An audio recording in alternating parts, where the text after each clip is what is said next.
Привитание, дорогие сябры!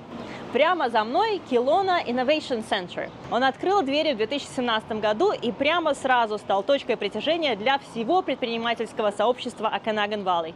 Здесь же находится один из самых успешных акселераторов Британской Колумбии – Accelerate Okanagan. И здесь же сегодня будет проходить финал Okanagan Angel Summit, на который я приехала посмотреть и вам показать.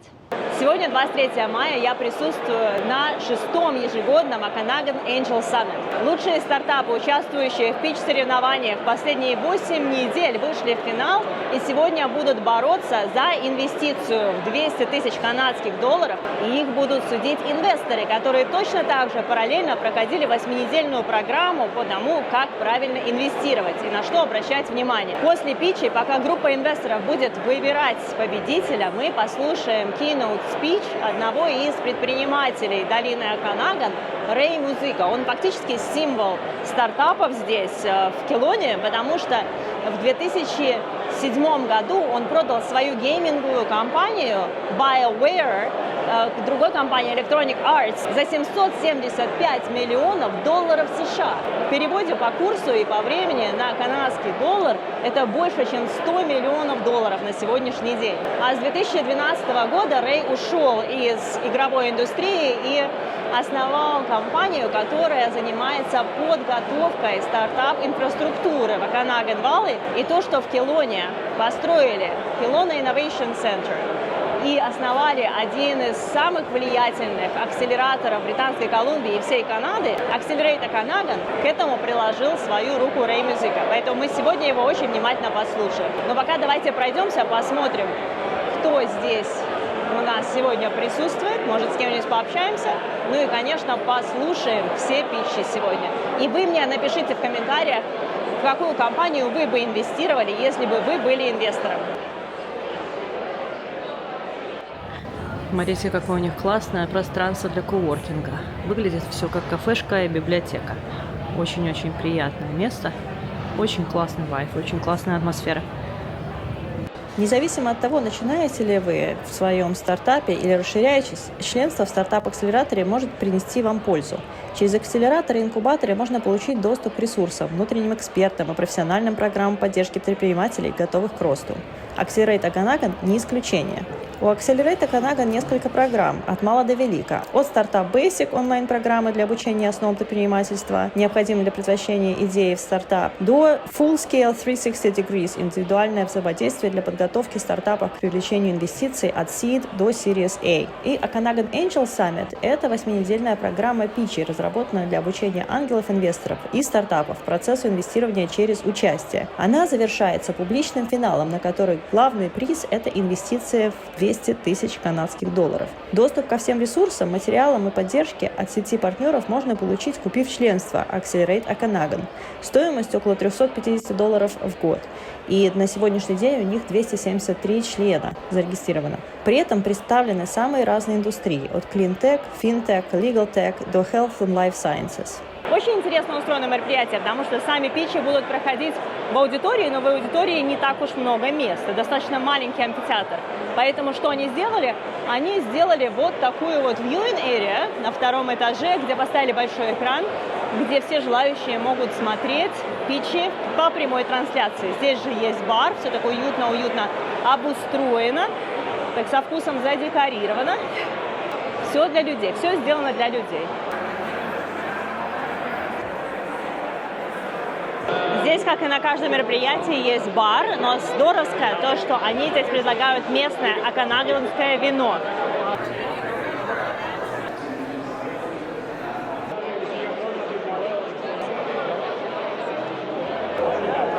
Hello, my name is Alex Deslauriers. I'm one of the finalists here at the Okanagan Angel Summit, and I'm here to pitch Firestorm Solutions. We are going to be developing heavy lift drones to suppress wildfires.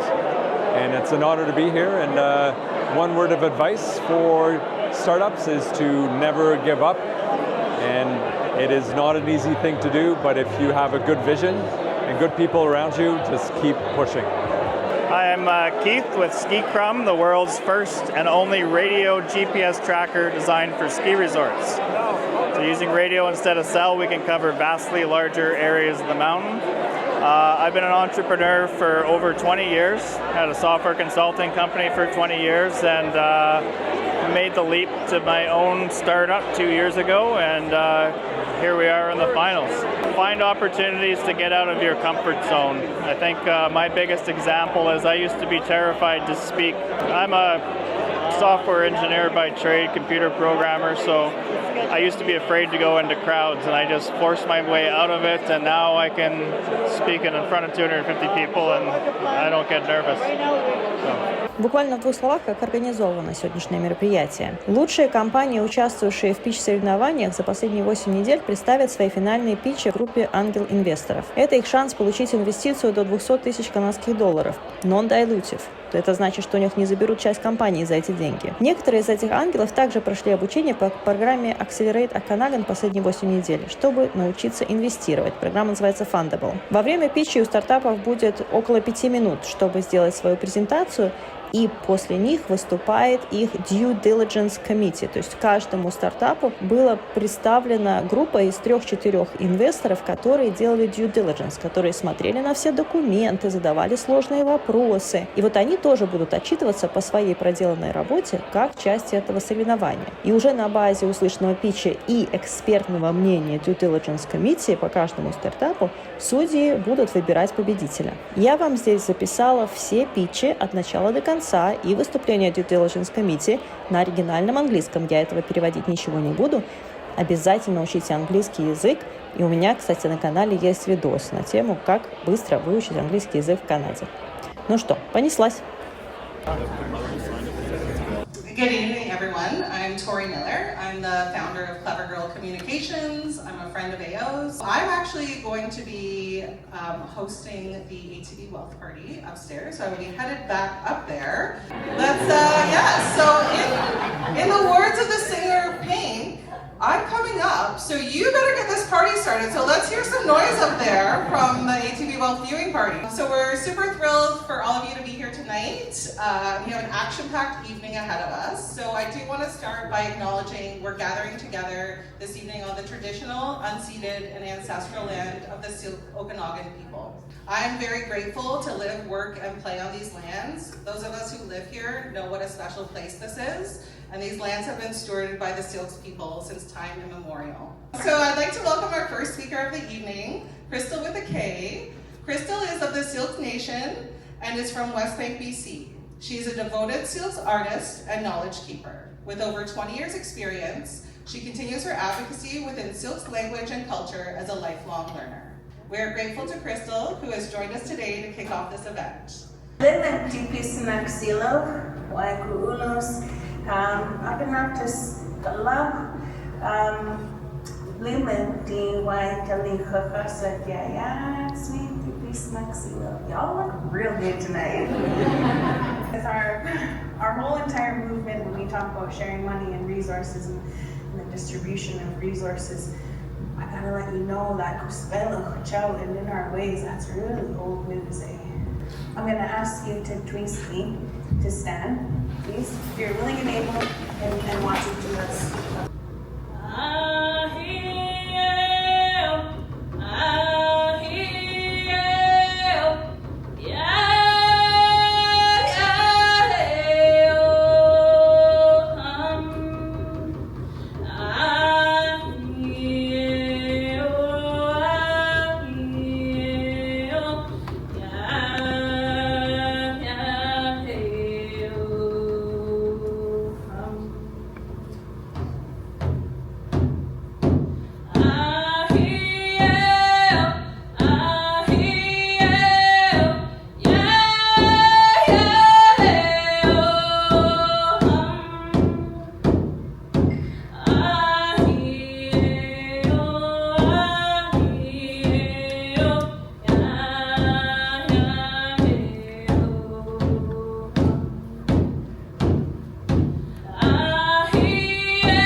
tonight.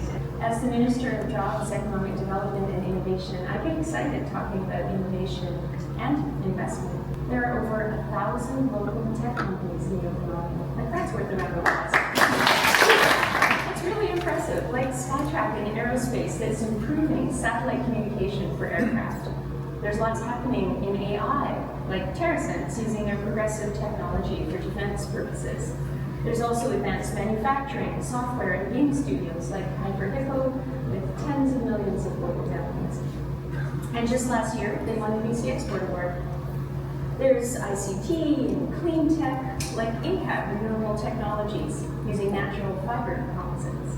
They can be composted or recycled to replace petroleum-based products. There are life sciences companies like Lexaria Bioscience Corp. They're using patented technology for oral pharmaceuticals to enter the bloodstream more effectively. The work of these businesses aligns with our government's blueprint for BC's industrial future.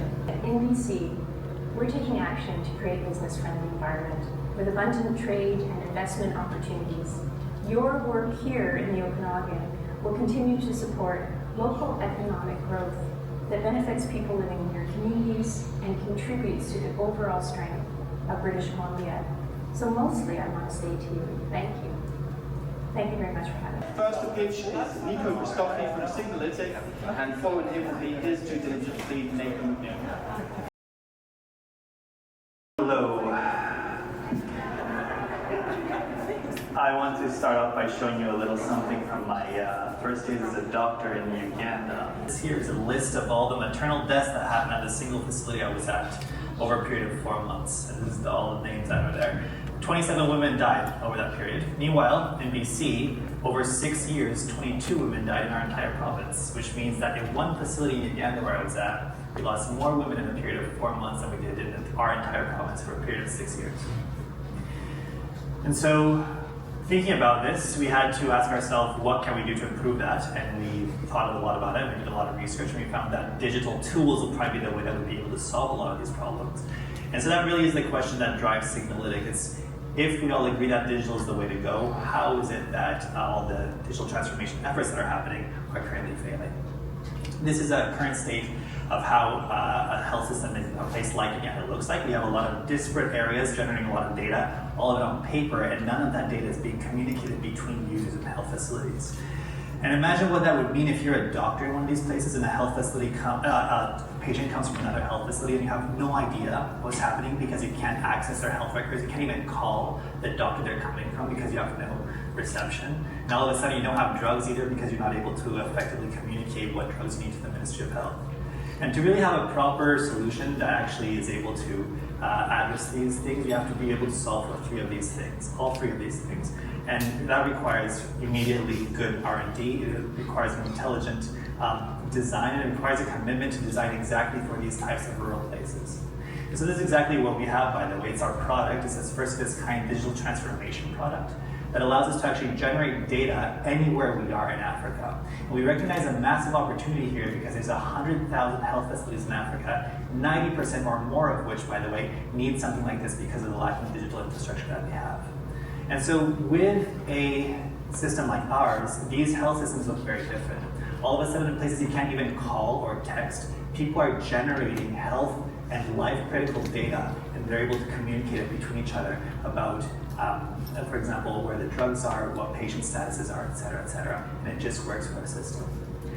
We've refined our business model.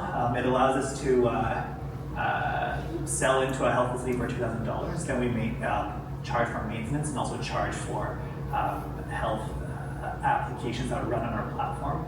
And we charge them a recurring health hosting fee as well. And we're able to do this because on one platform in the health facility, we're able to actually host multiple third-party applications which are able to host multiple services in that one health facility. We do not go directly to health facilities for sales. Instead, what we do is we partner with high-volume software vendors that allow us to actually make sales because they need our solution to go into their health facilities, and they use us, and we basically leverage their sales channels. And every time they make a sale, we make a sale. This, what I just talked about, is basically our go-to-market plan for the private health sectors in Africa. We also have defined go-to-market strategies for both the public and the private not-for-profit sectors, both of which, by the way, have yielded us really good results. For example, yesterday we just closed for another 65 facilities in Nigeria, and a week ago another 55 health facilities in Uganda. We have a massive vision for how this company works. We have 3 defined steps for it. First of all is installation. That basically is what we just talked about. So get as many health facilities as we can using our system, really changing the paradigm on how digital health is happening in these health facilities. Then expand the services that we're using and make sure we're crowding in all these third-party health applications into these health facilities. That ensures 2 things. 1, that we are now very much a sticky solution in these health facilities, and 2, that all this newly generated health data that has never been generated before is now running through our platform. And finally, imagine how valuable all this data that has never been seen before is to companies like insurance companies or governments or large donors who spend $67 billion a year on the African health market, yet have no idea where their money is going because they have no way of knowing what's going through these places. I want to just thank you for having me here tonight. And I want to recognize that one of the challenges for us winning tonight is the unfamiliarity of the African market. So I want to just kind of show some of these here tonight about, these are companies and organizations that have been able to like create a real groundswell of support with us globally and have been able to like elevate us beyond the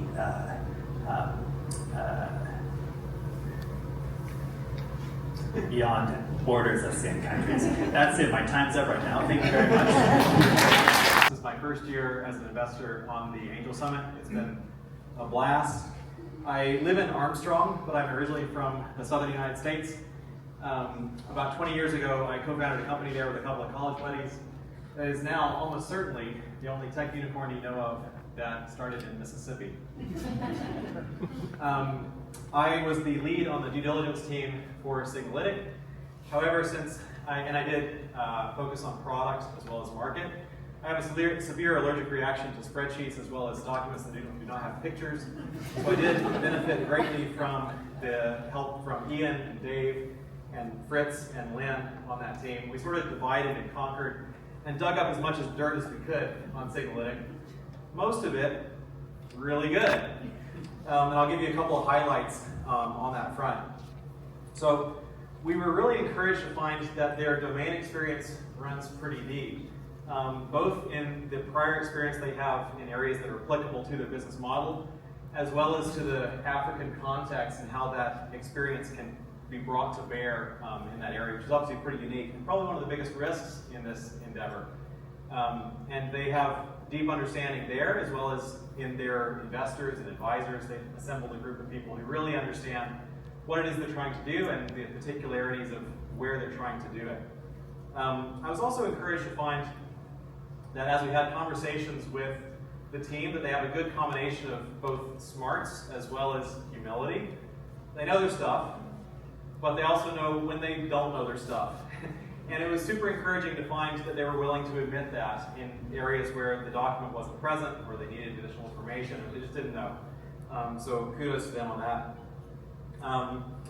We also were encouraged to find that they have real sustainable revenue growth. And this despite the fact that, as I understand it, they've described a few of these sales processes in Africa.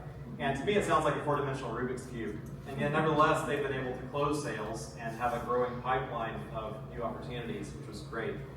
The other thing I mentioned in closing is that this is an opportunity that has great potential, at least, for great social impact, starting with that next patient that can receive qualitatively better care at the next facility in Africa due to qualitatively better data.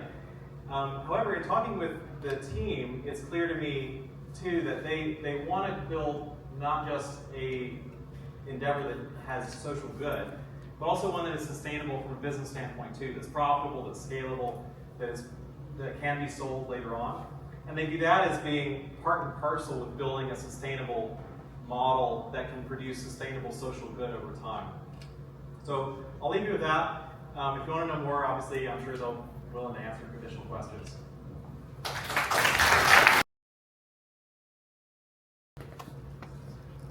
Hello, I'm Keith with SkiCrum, the world's first and only radio GPS tracker designed for ski resorts. A little over 10 years ago, my son was lost while skiing, and the experience was terrifying. Scanning the trees and wondering if he was lost or worse.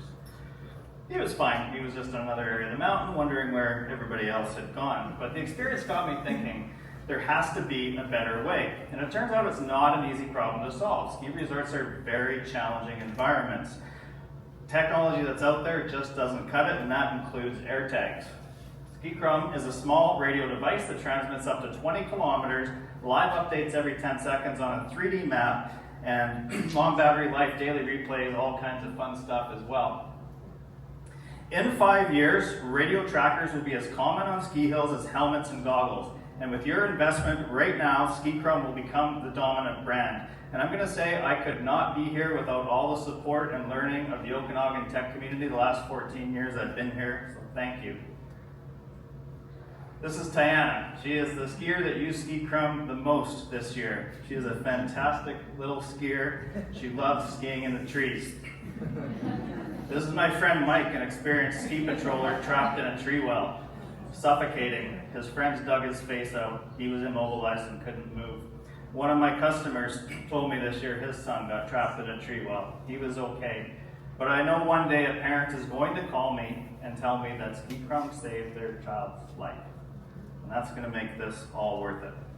But it's not just about safety, it's also about fun. And my customers are saying that it's not just great, they're saying it's changed their entire skiing experience and they will never ski without it ever again. I've ran a software company for over 20 years, Big Bear. I've written tech and things that would blow most people's mind. Ryan has 20 years of software experience. He's also an avid skier and user of SkiCrum with his daughters. Part of the investment help will be to expand the tech team to give Ryan some help. Ryan upstairs, give a wave to everybody. A little bit more about me. I had the idea, found the technology, ended up having 300 ideas in one weekend and launched Penticton Smart Cities Challenge. What I learned from that was how to delegate, especially on marketing and event planning, which aren't my strengths. And some of the people on that team said it was the most inspiring thing they'd ever been a part of in their entire life. That's what I bring to the table. I also have strength and resilience. I opened a on-reserve co-working space in March of 2020. Thank you, Suki, for all your support the last 4 years.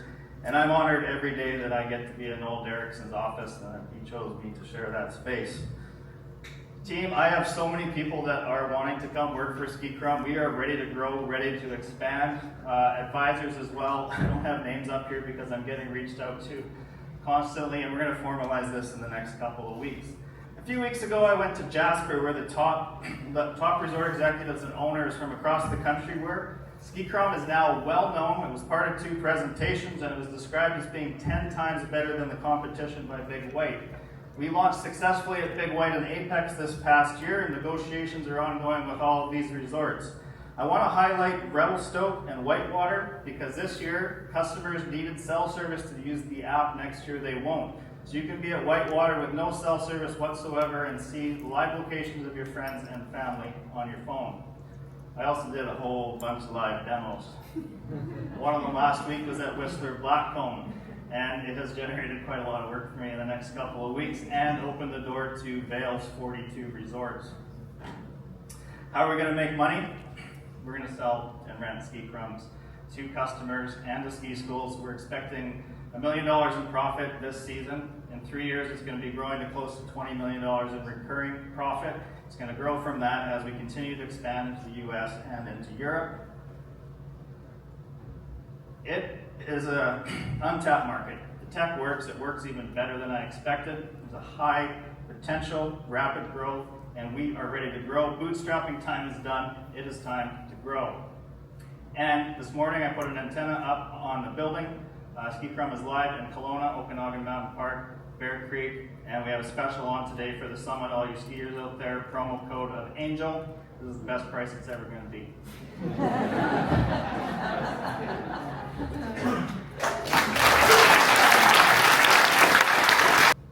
Good evening, my name is Peter Ingham. I'm a tech industry veteran, 5 starts and multiple exits, and I'm thrilled to be a first-time participant in the Okanagan Angel Summit. At this time, I'd like to share some insights with you from the Ski Crum due diligence team, Jeff Sill, Linda Brown, Scott Amos, and me. It has been a pleasure working with Jeff, Linda, and Scott. Their varied experiences and insight has been immensely valuable. Let's start with a few numbers. 824 ski resorts in North America, 29,000 kilometers that Keith has driven in the last few months for sales calls. 0 ski resorts with Ski Crum last year at this time. 2 ski resorts deployed this past season. Now let me share 4 things that we learned. The Ski Crum solution can be installed in hours, 1 antenna and gateway can cover 20 kilometers. Tech stack and architecture is world-class and includes an API for future extensibility. Extensive scalability testing has been conducted, and the system can be configured to meet regulatory data compliance and privacy requirements of geographies beyond Canada. Sensitive data is encrypted and multiple levels of security are in place, including AES encryption of the beacon device. The competition. Ski Crum currently has few competitors beyond Flake. However, with the emergence of more sophisticated and bespoke wearables, Keith and his team have been thoughtful about a moat with upcoming product enhancements and partnerships to create differentiation and shore up their competitive position. The market opportunity. The opportunity is much larger than ski resorts when you include other activities such as mountain biking and hiking. There are further opportunities to drive adoption and increase usage through gamification, as well as opportunities to monetize the data to increase LTV. To quote a customer we spoke to, the market is substantial and this is a significant opportunity. Lastly, customer sentiment. Ski resorts that we spoke to, and the users love Ski Crum and they love Keith. Probably the most important thing we as investors look at is the traction and dedication to the business. As a serial entrepreneur, dedicated father, and community leader, Keith has shown an unwavering commitment to pursuing the Ski Crum vision with tenacity and grit, one mountain at a time. We had the privilege of seeing firsthand his laser focus on what is necessary at this stage of the business. 14 ski resort visits, thousands of kilometers driven, talking to anyone willing just to talk to him.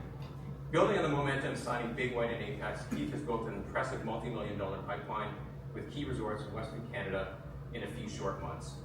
Throughout the DD process, we found Keith to be responsive, transparent, and forthcoming. And what has impressed us is that Keith has gone from nothing to something. What he and a small but mighty team of 2 has done is probably the hardest thing for a startup to do. From Peter Thiel's book, 0 to 1, brilliant thinking is rare, but courage is in even shorter supply than genius. Courage, we think Keith exemplifies this. We wish Keith and his team much success and look forward to seeing Ski Crum deployed at scale around the globe. Thank you. Thank you, everyone. First, before we start, just big thanks to the whole idea of this. Met some great people, learned about our business in such a different way. So big thank you to this special group. Blank slide on purpose. How many people own a rental, manage a rental? Hands. I know there's more. Thank you. How many people have rented an apartment before? Rented Airbnb? Okay, so we've seen both sides of this problem. And one of my customers said this to us. He said, anyone who's ever said real estate investing is a passive income stream never owned an investment property. And I see the laughing, and I appreciate that because you know that there's this dream around investing in property. And the reason is because you think that having a portfolio of apartments will give you this. And actually what happens is you get this. And the problem with that is because there's tons of manual processes. I'm making light of this, but it's serious, right? There's tons of manual processes. You're swiveling from software to software. And the accounting part is really hard. How do you follow the money? And so what we want to do at Propera is create this experience for you.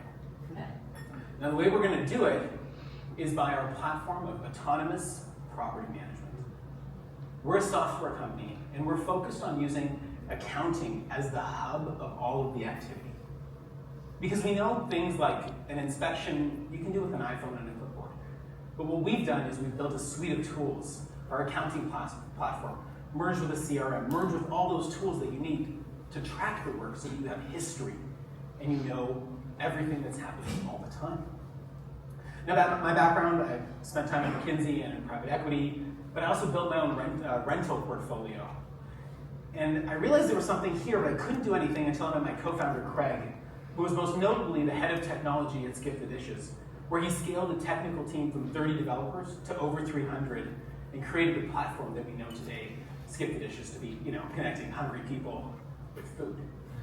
And so we thought, there's got to be a way that we can do something special in this space. Now this is the typical next question. There's got to be someone doing this. What is happening with competition? And so this is illustrative, so come on the journey with me, but these are some of our competitors. Now, this is illustrative in terms of all the functions of property management. You have accounting and leasing and communications. Well, with Proper, we're introducing AI and automation into this all-in-one platform. And so an example is our AI bookkeeping, or our AI-guided troubleshooting when you report a maintenance problem, or something like instant document creation when you're doing a move-in or move-out inspection. And so from an illustration perspective, what's that doing? Well, it's reducing the time to do that work. And we've quantified that time as 330 hours, are you ready, per month, which is about $10,000 for our average customer. Now that's a huge change. And so our customers, what they're doing with that, well, they're growing their portfolio, they're building their business without changing their team size, and they're also just spending time, maybe skiing, time with their families, and really enjoying that beach image that we saw at the beginning. So some of my favorite stats. We have 25 plus customers. Our average customer uses our platform 5.5 hours per day. Let that sink in for a second. 5.5 hours per day, which means we are their primary platform. And when we did the work, we realized that our customers actually do 77,000 transactions per month. That's journal entries in our accounting system. So we're very sticky. We're a B2B SaaS, so we charge on a per door per month basis, but we've also found ways to expand and share of wallet. So what does that mean? Well, we transact, we collect rent for an MSB or in traffic for business by the Canadian government, but we also have additional features like our AI bookkeeping or our marketplace that make the work easier. Now this is my favorite slide. Since January, we have grown monthly recurring revenue by 50%. I already know what May's revenue is going to be. It's going to be much higher, which is pretty exciting. We are now at $325K in annual recurring revenue, and we are after a $70 billion market in Canada and the US. So there's a huge opportunity here. And we're raising today to help us drive annual recurring revenue past the $2 million mark, integrate more of that AI and automation, and really build a sustainable business. Thank you so much. My name is Viviana Guerre. I'm the DD lead for program. I'm a seasoned program manager and a technology enthusiast, currently exploring the exciting world of angel investing. This is my first time participating in the Okanagan Angel Summit. And I must say, it must be an incredible journey, almost like doing a mini MBA. I had the chance to learn from industries outside my usual scope of network and met brilliant people and passionate people all around. I'd like to introduce and acknowledge my fantastic due diligence team, Chris, Lance, and Darren. They are on the room, so thank you for that. Together, we deep dive into the Proper's business, and I'm grateful for their insights and support. Leading this process, even for the first time, has been an enriching experience. With the team's help, we explored their financials, market potential, and strategic initiatives. Our collaborative effort allows us to gain a comprehensive understanding of what it takes to grow and support a company like ProPath. ProPath's AI-driven property management accounting solution is a game changer. It reduces the needs of specialized staff, like automates repetitive tasks and integrates both financial operations and maintenance activities seamlessly. The innovation addresses a critical pain point for the industry, providing a clear competitive edge by integrating all aspects of property management into one platform. Let's talk about the team. You've met Al-Karim Khimji. He's an experienced CEO with a background in real estate and private equity. And Craig Adam, the CTO, has a remarkable track record of tech scaling. Their combined expertise positions them strongly to grow the innovative property management space.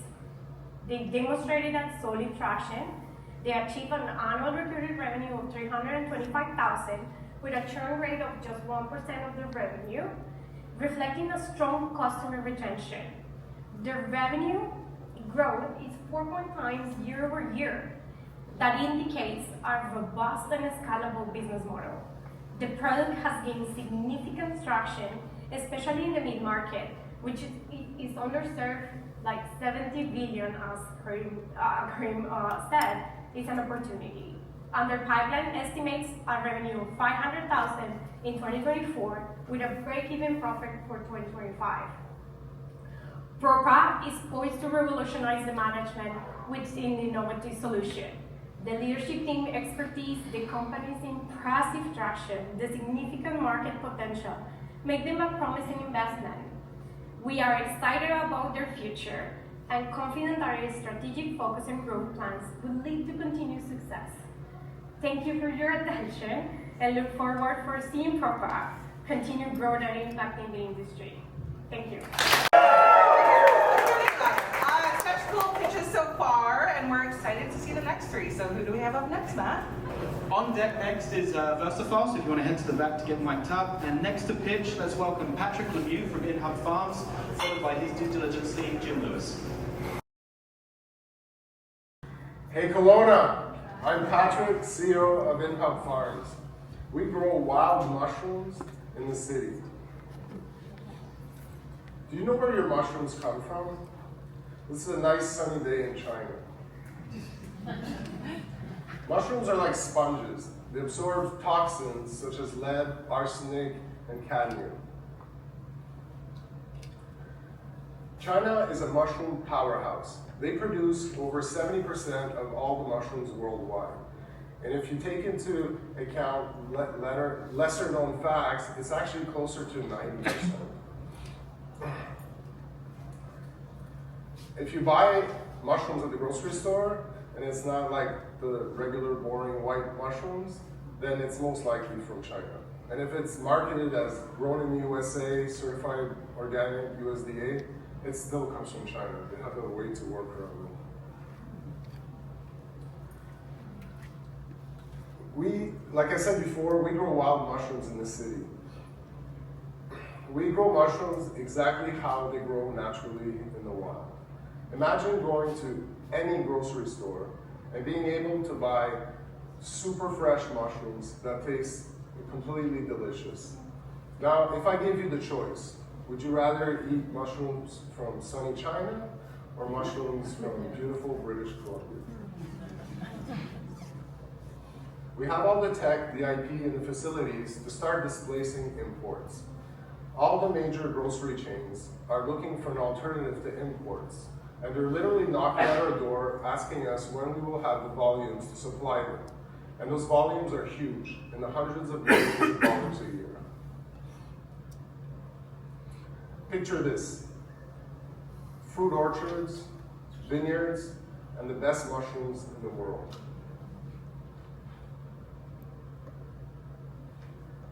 Here's how we do it. We harvest wood from Crown land with a license from the Ministry of Forests, and that's like a really fun job for the guys. Then in our own laboratory, we produce a mushroom culture that we then introduce into the wood. Then the wood goes into our grow units that are climate controlled and connected to the web, and we get a new crop every 5 days. Then we package the mushrooms in our innovative packaging. Imported mushrooms are mushy, gross. That's because they only stay fresh for 4 days. Our mushrooms stay fresh for over 2 weeks. We have created branded packaging to elevate our product and stand apart from the rest. The Little Potato Company branded Little Potatoes. They sell for over $200 million a year. They displaced big, bland potatoes. We are displacing little, mushy mushrooms. We figured out how to grow shiitake mushrooms. Then we got an LOI to supply Costco. Then we figured out how to grow oyster mushrooms. Now we just figured out how to grow chicken of the woods mushrooms. Now there is no other company in the world that has the tech to be able to grow this commercially. And everything that's on the market comes from wild picking in the forest. And they fetch a price of about $130 per kilo. We are the supplier of choice for grocery chains that want to minimize their CO2 footprint. The trees we harvest are of no commercial value, and it's considered a forest improvement that helps create wildlife habitat, helps accelerate the sequestration of CO2, and it actually helps up the value of the commercial timber. Our goal is to generate $400 million per year in the next 6 years and create 200 new forestry jobs. Imagine a company where your operation actually creates a net positive benefit to the environment, where the more money you make, the more of a strong impact you have on the planet. Now, that is the soul of InHub Farms. It's mushrooms for people and planet. The solution is delicious. Good evening, everyone. I'm Jim Lewis, due diligence lead of the team that includes Paul Vander Sloot, Sandy Kersey, and Juan Rojas. We've been working in due diligence on InHub Farms, an innovative grower of gourmet mushroom species. For me, the 2024 Angel Investment Summit has been a great experience and a real eye-opener as to what great new ideas and businesses the PC is producing. Getting to know the angels and their diverse business skills and experience has been one of the favorite benefits of the summit. InHub Farms. InHub Farms is run by Patrick and Isabella Lemieux out of Armstrong, BC. Patrick has years of experience in the high-tech business through some well-known companies in the telecom space. Patrick has also put 20 years in mycology, industrial automation, and business leadership, which he blended to design a fully integrated mushroom producer that emphasizes efficiency and scalability. Isabella has a background in sales and operations, gained through a career that spans electrical engineering to art and artifact sales. Isabella is a passionate yet realistic environmentalist and provides many of the soft skills needed to operate an efficient, sustainable, and employee-friendly environment.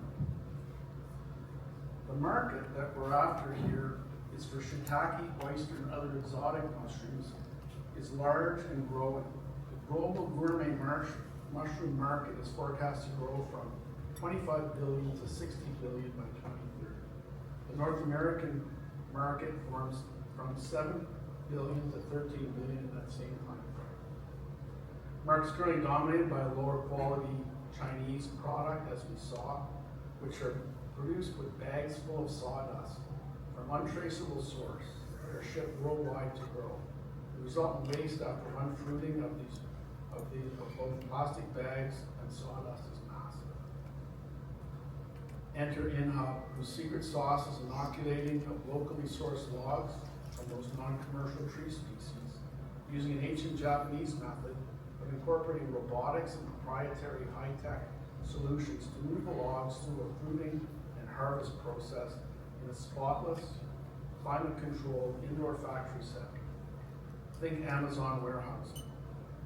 The logs have a 2-year production life, which when exhausted can be returned to the earth in the form of fertilizer, just as a rotting log in the forest does. The marketing part of this business is essentially ends at the warehouse doors, as is performed by food distributors like Cisco, which makes the business essentially a production company without all the expenses, logistics, and headaches of sales and shipping. InHub has a roadmap to 400 million in sales by 2030, representing just 4% of the North American market, and with a 40% net margin at scale, with a product that can compete on both price and quality in a sustainable and organically traceable back to the pristine forests of British Columbia. The added benefit of the plan is it looks wildly profitable. InHub's currently tech ready, and the current 650 raise will allow them to light the fuse to demonstrate commercial production before moving to scale and conquering the market. That's enough flowers.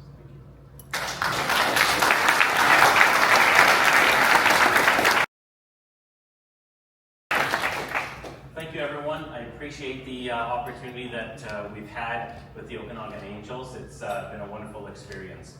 So I'm going to talk about DocuFlow today. It's a technology often described as a plumbing type technology. It's back of the house. It's behind the scenes.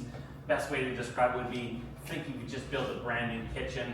You've got all these beautiful faucets, but you have no pipes to connect the water. Well, in the technology world, we're the pipes that are behind the scenes, the fancy dials and on-demand hot water, etc. So we're going to tell this in a story. So I'm going to start talking about Linda. So Linda works for the Walt Disney Company, and Walt Disney runs SAP everywhere across their organization. Think of it as a big, huge accounting and business management system. And so they manage everything in SAP, from that ticket that you buy at the park, to the drink you buy on the cruise ship, to the t-shirt you buy at Walmart. It all runs through SAP. And so let's think about, Linda's going to get this big order from Amazon, and they need 10,000 princess t-shirts printed and delivered to 50 different warehouses across North America. So she's going to get all of these purchase orders. She's going to then enter that into the system. She's going to send it to manufacturing. They're going to create more documents. They're going to then send it off to packaging. They're going to create more documents and more information. It goes to shipment, more documents, finally gets delivered, and there's proof of delivery documents still getting added to the system. So we've got all this whole chain of information and documents that keep getting added to the system.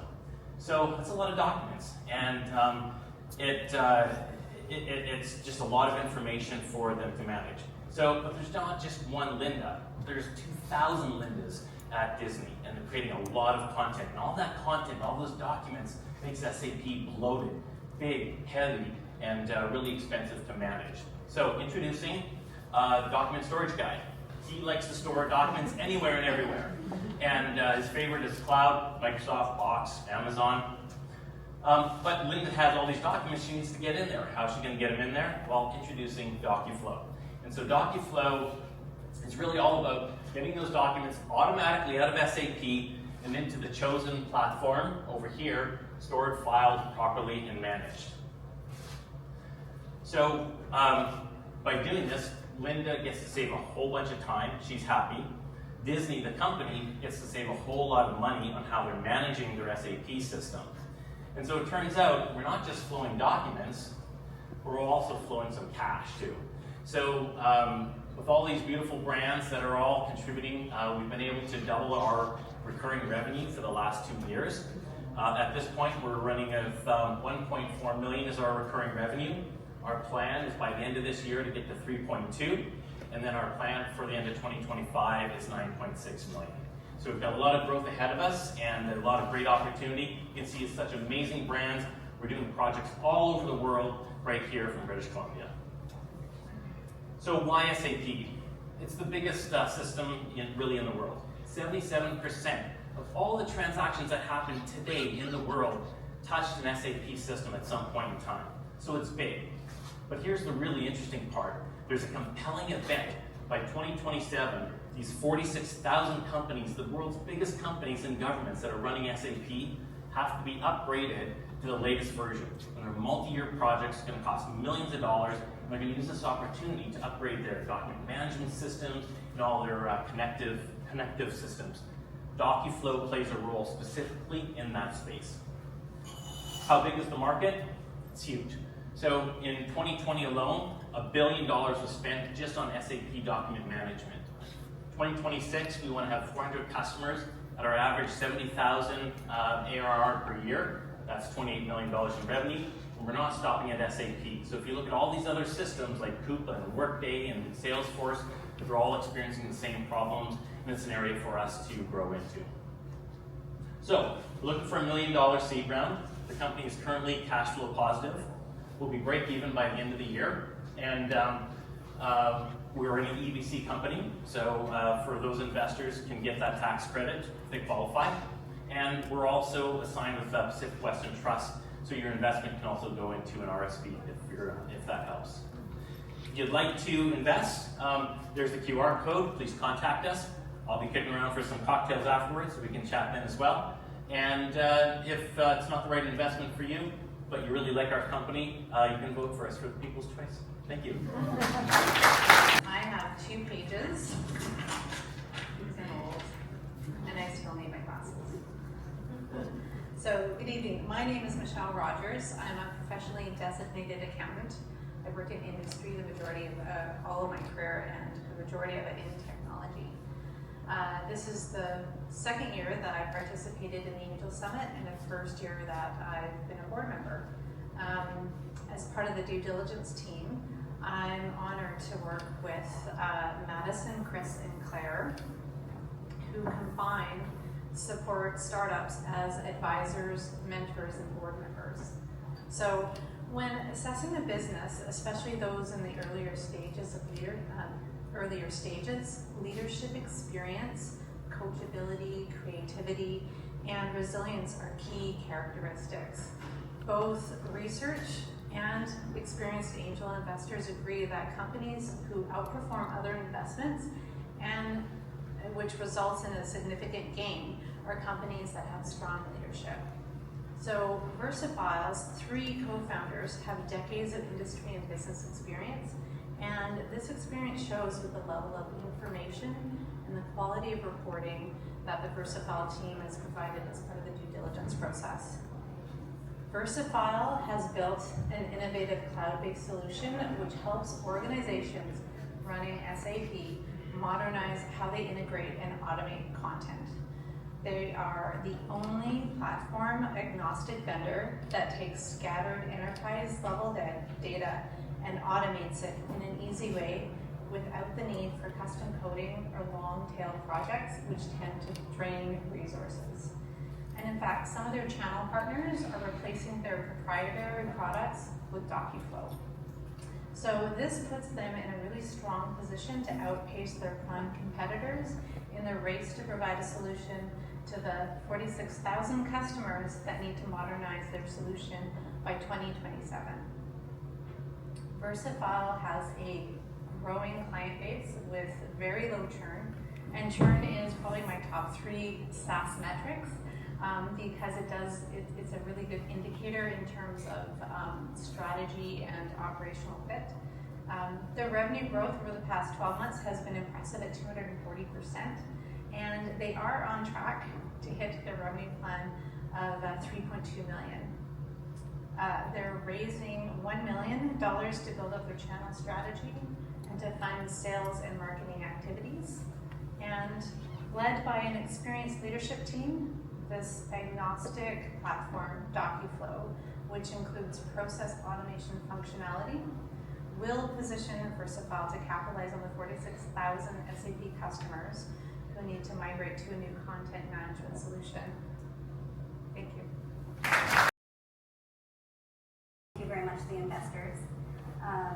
We're here to talk about wildfire. It's not a surprise, probably. We don't have to tell everyone in this room what it's like to be in the midst of wildfire. And Fireswarm's here to provide more than hope. We're a first mover in innovating wildfire fighting by using autonomous drone swarms for rapid, precise fire suppression.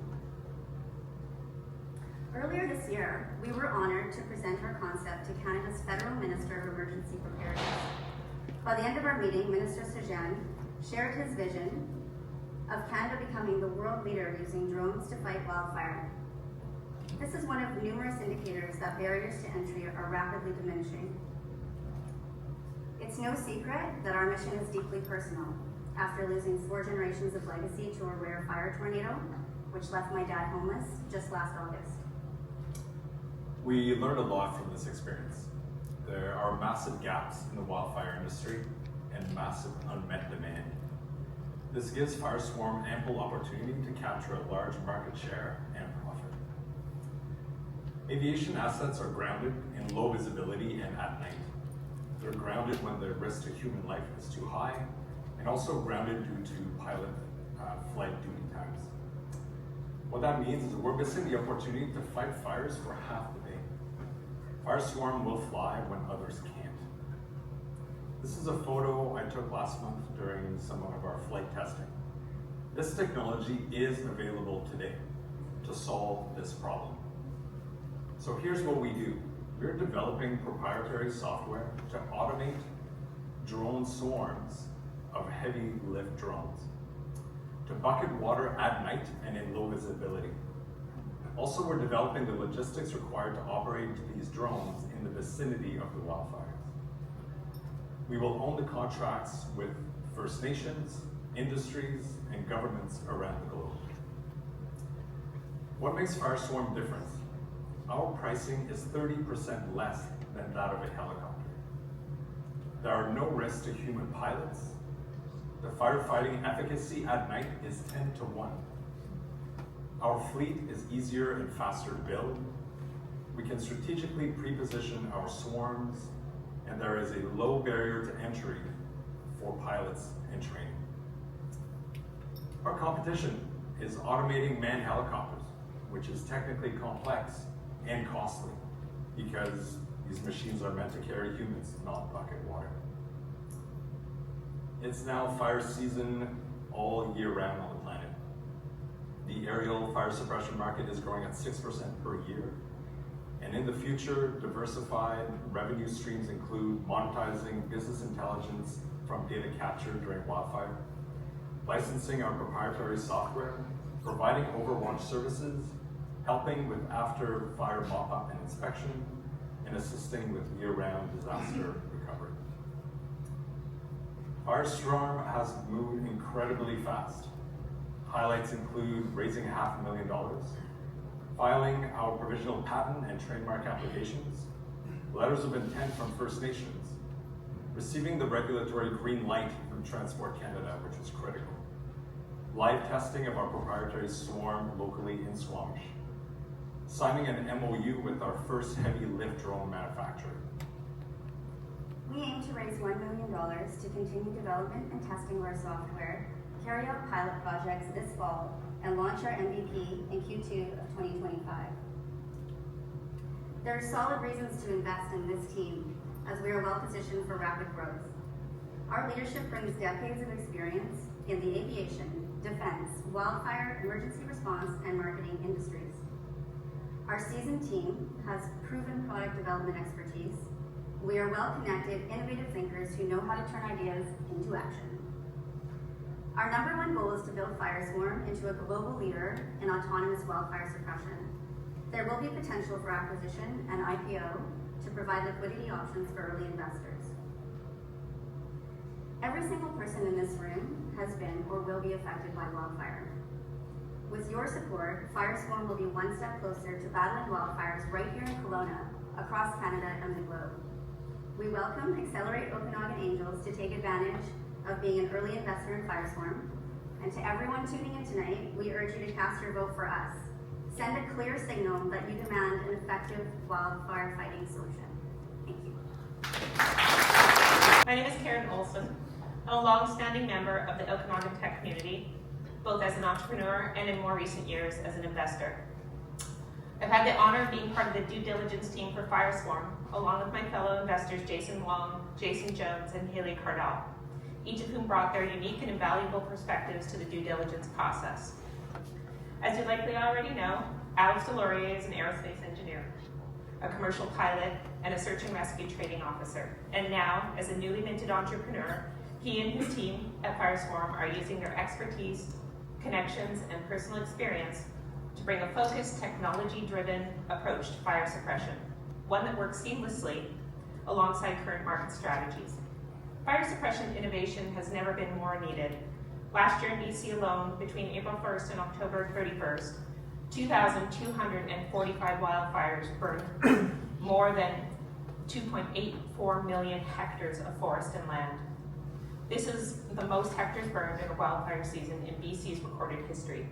And this is a trend that unfortunately is only getting worse on a global scale. I personally experienced it as an evacuee of the Grouse Complex fire. 8 days, I didn't know whether my home stood or not. So this is important to me. Alex and his team are filling a particular niche in fire suppression industry by combining heavy lift drones, swarm pattern technology, and machine learning to create safer, more cost-effective, and highly targeted solution to assist in fighting wildfires. They filed provisional patents with plans to continue filing specific patents on various aspects of their software, their hardware, equipment, and their service model. And as much as their IP of the drone swarm layer is important to protect, it is their proprietary data set which will be used to train the system software that will lead to the drone revolution in the wildfire industry. They are leading this greenfield space with the opportunity to learn better tactics for greatly increased wildfighting efficacy through machine learning. Fireswarm is a young company. They've been incorporated for less than a year, but in that short time frame, Alex and his team have made incredible advancements, not only in progressing their technological innovation through robust field testing, but also building the necessary partnerships that will allow them to meet regulatory requirements, work with local governments and Indigenous communities, as well as bring global suppliers to their product offering. Early in 2024, they completed a successful friends and family round, raising $500,000, and are now raising their seed round of $1 million on an $8 million post-money valuation.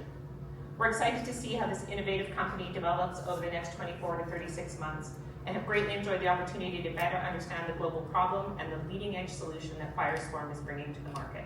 Thank you.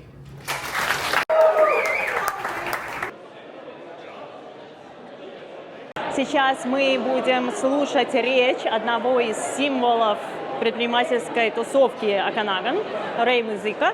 После этого объявят результаты, кто выиграл. Мы узнаем, кто выиграл. Мы также узнаем, кто получает приз зрительских симпатий. Мы тоже обязательно сейчас проголосуем, да? Проголосуем? Знаете, насчет дронов я конфликтен, потому что идея хорошая, но я не знаю, как они это будут реализовывать. Ски вот этот GPS-трекинг, ну, как бы элементарно и очень просто исполняется. И представь, Диснейленд. Я представляю, у нашего ребенка, на нашем ребенке каждый раз, когда мы путешествуем, висит по 4 AirTracker. Apple AirTag, да? AirTag.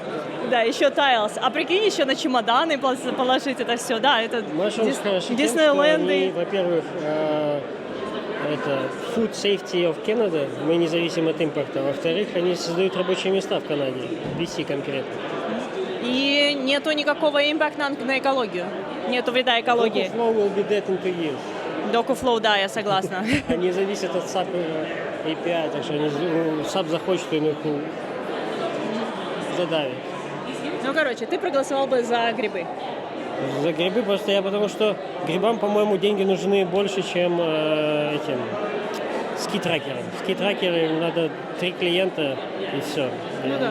Ну, ски-траки забутстрапили все, да? Дальше они да, вот, кстати, для тех, кто не знает термин bootstrap, это значит, что ты сам все делаешь с нуля, без привлечения каких-либо инвестиций, и да, все от начала до конца делаешь сам.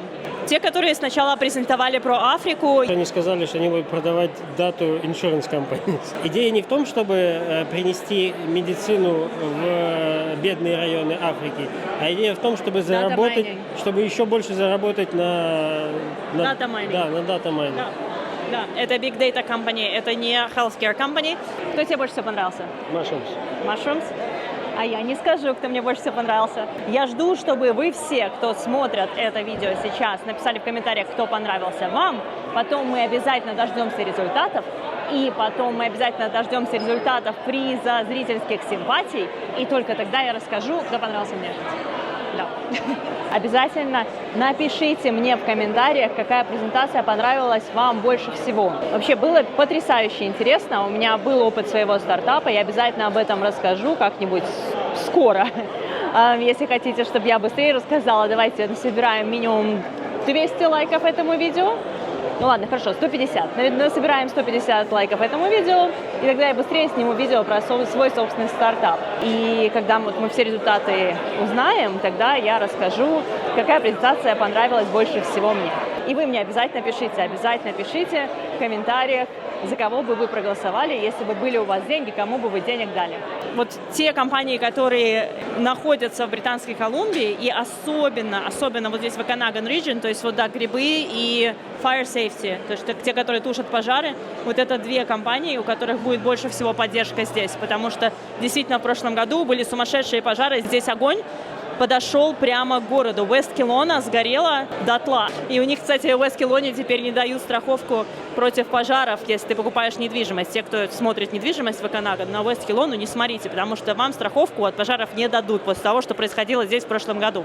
Это фейк ньюс. Это предположение. Окей, я не специалист и не консультант страховой. Да. Okay, hi, I'm Al-Karim, co-founder and CEO of Propra. We're a Calgary-based startup. Three things to think about. Okay, number one is really understand the problem. Like, fall in love with the problem, and don't get super excited about like creating some business and making $1 billion.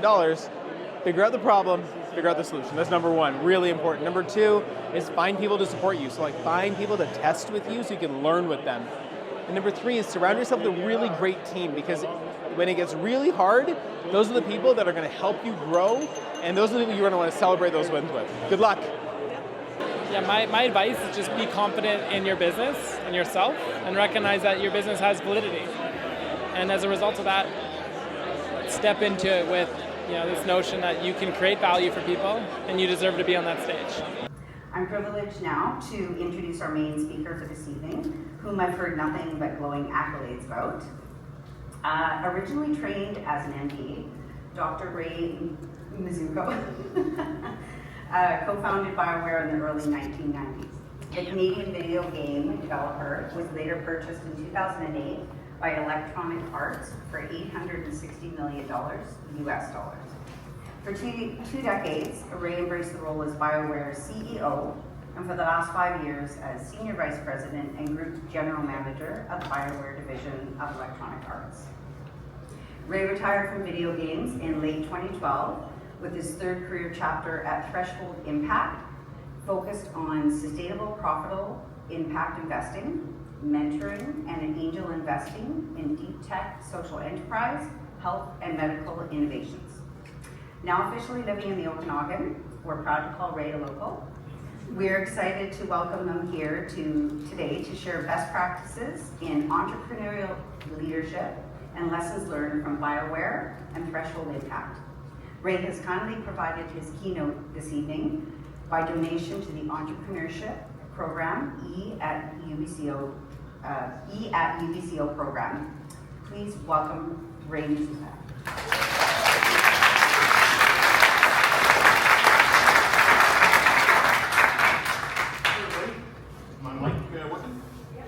Yeah, so first off, kudos to all the great teams who made the final cut.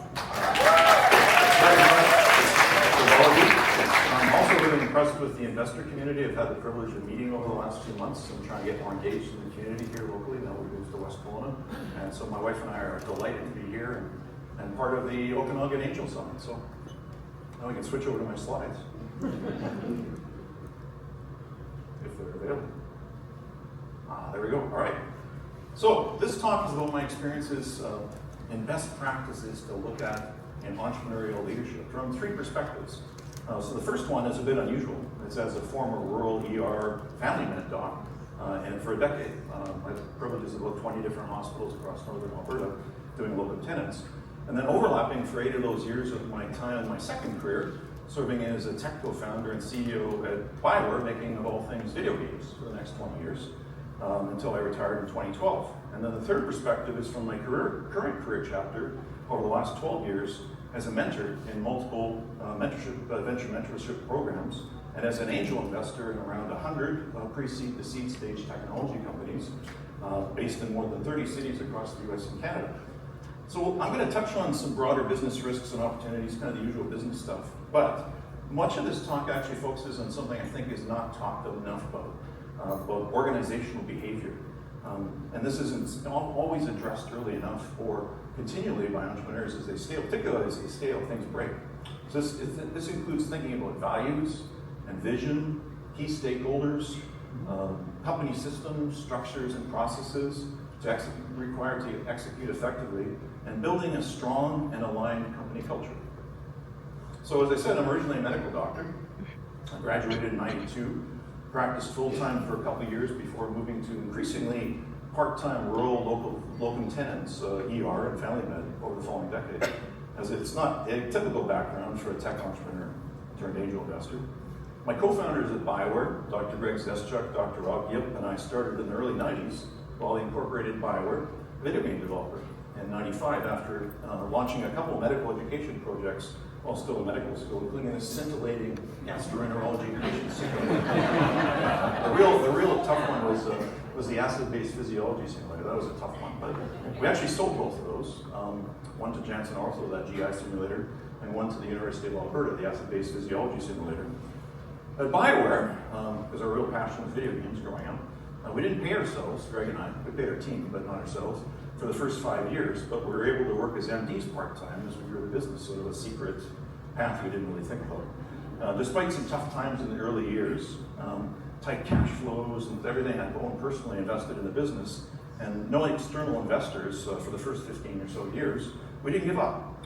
Persistence and tenacity in the face of adversity was critical, as was seeking feedback from peers and mentors, going back to school. Both of us went back to school as well to learn more about business. Plus having an amazing, excellent team, initially recruited locally. We hired people who had never worked in the video game industry, smart, passionate, sparks of energy. They learned and they grew and they helped us build some amazing products. So we were so lucky to bring on these amazing people, despite having no brand or industry experience until we had launched our first couple of games. There weren't any angels or venture capital groups we could find back then, but we still grew quite rapidly based on revenue and retained earnings, revenue from sales. We saw lots of change over the years, and which is part, again, we didn't take salaries, so that's partly why we had to continue as doctors. We needed the money from the medical practice to cover our max personal loans and mortgages.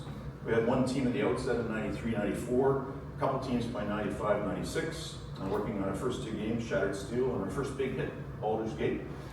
Interestingly, not a single person on those first 2 teams, I think we had 60 people or so working on Baldur's Gate at peak, had ever worked on a video game before. We hired our early team, like I said, based on passion, intelligence, willing to learn new things. We had 2 locations by 2005 in Austin and Edmonton, 3 locations by 2007, we expanded to Montreal.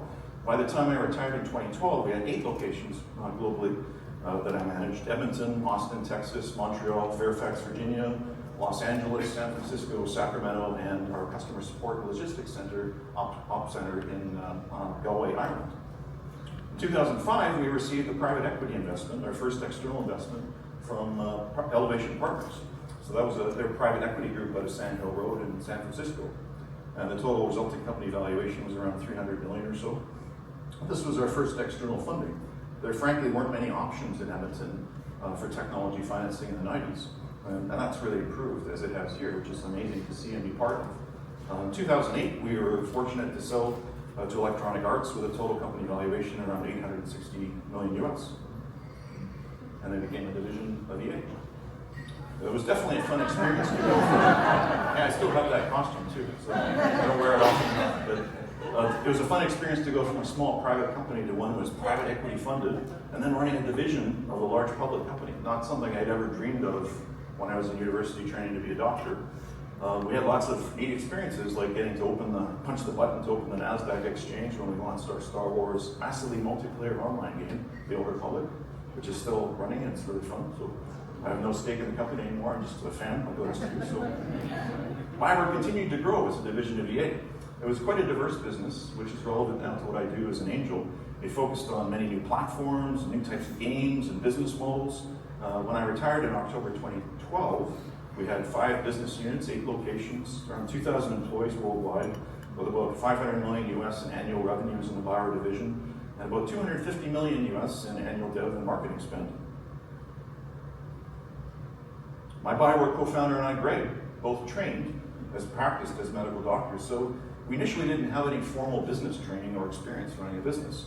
Luckily, we had some good foundations to build on, good habits that we learned as we trained as doctors, such as the importance of being thorough and hardworking and persistent.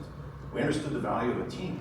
I really understood that working in a rural location where I'd be the only doc within 100-mile, radius, basically 10,000 patient catchment area, and you had to really lean and depend on the people that you were working with. We also respected lifelong learning.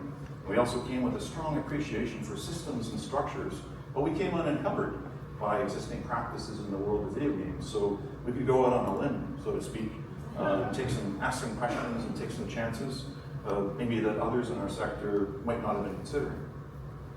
We always try to keep on learning and encourage our team to keep on learning. I think that's something that's vital for entrepreneurs as their businesses scale. Years into building BioWare, I went to pursue my MBA. Greg later got his MBA. I got my Ivy, and Greg got his at Queen's. So they're kind of like this apparently. But we both learned useful frameworks and best practices that we brought back to BioWare, and which I still use today as an entrepreneurial mentor and an angel investor. Now, for the past decade, I'm in my third career chapter. I mentor and I'm privileged to angel invest in entrepreneurs, and I get to see a lot of different leadership challenges at different stages and in very different kinds of businesses, from IT and new media to medical innovations to social enterprise. I founded a mentorship program at the University of Alberta, which I think we have now about 160 teams that have gone through it. It's 10 years in, about 100 mentors plus, and it's doing well.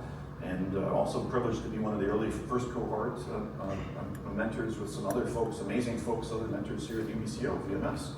And I also participated in a number of great creative destruction lab streams. I can't recommend this program enough as well. The ones I participated are in Vancouver, Calgary, Seattle, and Toronto. And also on a number of private company boards. But through all these activities, I've found that many businesses, most businesses, run into the same kinds of operational challenges around leadership that we did at BioWare. So 12 years in now, I'm just starting out on my journey as an angel, an impact investor, an entrepreneurial mentor and advisor. And to be clear, I'm still very much in learning mode. So I just love being part of vibrant communities like this one, where I can learn from smart people. I'm pretty location agnostic. The teams I've invested in thus far come from over 30 cities across the US and Canada. Kind of stopped counting, actually. This brings geographic diversification and risk. Also enables some unique network effect opportunities to connect entrepreneurs in my portfolio and also other like-minded investors from different cities. So that's really fun. It's actually one of the most fun things I do is matchmaking these days. I try to be an active investor, try to be value-added. I try to invest in teams where I clearly understand the opportunity and how they're achieving it, and where I can add value based on my background in tech and in medicine, and augment their networks for customers and regulatory support, try and provide operational feedback to help them mitigate risks, looking to provide additional capital investment in future, widening their investor network to help their teams close future financing rounds. And as an aside, this is something I'll touch on more in the main part of the presentation, seeking good mentors and advisors is a really good approach for entrepreneurs to consider to mitigate risks. Well, I'll talk more why that's important later. And also how to approach finding value-added investors in later in this presentation too. So these are the approximately 100, there's probably more, 100 companies or so I've invested into directly as an angel so far over the past 10 years, 12 years I guess, about a third of them multiple times. More than 80 are still extant, a number have exited, unfortunately, so a few early exits and a few are out of business, unfortunately. But those are great learning opportunities as well. These are their logos, organized by category. You'll see that based on the categorization, most involve some sort of deep technology, and about 85% or so, maybe more, are social enterprises or impact investments with both social and financial goals. I include all the health and medtech companies in this category, regardless of whether the social goals are explicit or not. That's actually controversial in the world of impact investing, but that's an aside. Many of them actually do have explicit, not implicit, but explicit impact goals too. Tracking another form of impact, I track which investments have female co-founders. It's around a third and growing every year, and which have visible minority co-founders. It's about half currently, and that's growing as well. And I have a goal of supporting diverse teams, so these stats continue to rise year over year. I'd be remiss to note, and not note, that I think this is the highest risk category of investment you can likely make as either an investor or as an entrepreneur. They're early stage, they're unproven markets. Sometimes these are untested entrepreneurs, at least in some cases. They have long time horizons and potentially extremely volatile outcomes. There's also a potential for high return, but the reality is that many of these investments won't return anything. I think you need a portfolio theory here. You need 20 or 30 investments to reduce your risk, and I agree with that. Now, let's talk the fun stuff. Let's talk about some specific examples of entrepreneurial leadership and how you can augment your teams. My thesis is that as both a former entrepreneur operator and now as an angel investor in technology scale-ups, is that operating under a framework like the one I'm going to outline in this presentation enables more effective innovation efforts, which are at the core of the value proposition of the teams that I invest in. I believe that the rigor of implementing effective organizational behavior systems, structures and systems and processes, and the creation and maintenance of a healthy organizational culture will allow teams to effectively launch either disruptive or innovative, they're different concepts, but they both are breaking into a market, new technologies, and reach their customers more effectively. So let's dig into some of these best practices of entrepreneurial leadership and mentorship that I've learned. Applying these concepts will help both entrepreneurs and investors in those teams. I think one of the most important points to start with is as a leader, either an entrepreneur or an investor mentoring an entrepreneur, you have to think about focus. This is even more critical in the modern age. It becomes more and more important every year, actually, interestingly enough. In this modern world, you'd think, with all these new tools for communication, information gathering, we'd be more empowered, right? It's amazing, all this new stuff, data and AI and large language models, and all that leadership would be easier. But the reality is these tools can be overwhelming. They can provide too much data if you can't filter it, if you don't have a clarity on what's important. And they can reduce the effectiveness of communication if not used very carefully. They can even paralyze you with too many choices or too much information. Technology is a tool, but it doesn't replace good leadership, communication, or the need for focus and prioritization. The key to great leadership is cutting through the noise, providing clarity and focus and a clear path forward for your teams. There's lots of great resources. I'm a fan of books, so I have a lot of references to business books that can help inspire you to this end. And on my Invesco website at thresholdimpact.com, I provide examples like the ones I included in this talk. I've updated it multiple times, so I'm always looking for new recommendations too, so feel free to tell me what your favorite books are, and I want to read them and add them if I can.